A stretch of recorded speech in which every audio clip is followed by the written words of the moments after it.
Welcome to Luca is a Billionaire, where the only thing I invest in is your answers.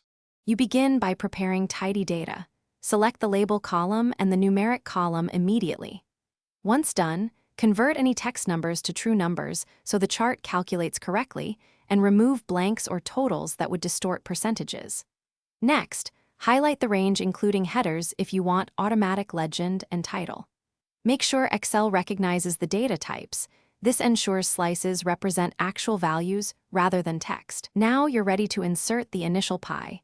Don't skip selecting the exact cells you want visualized. Insert the pie chart from the ribbon.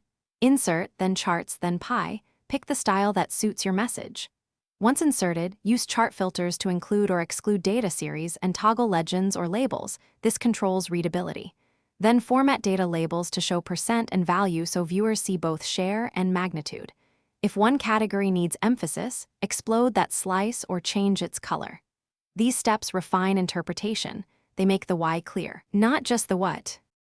Finalize your chart by customizing colors, borders, and fonts so hierarchy is clear. Use theme colors for consistency. If many tiny slices clutter the view, create a helper column to group values under a threshold into other. Then update the chart range. Once done, double-check axes and legend alignment and lock chart position if needed.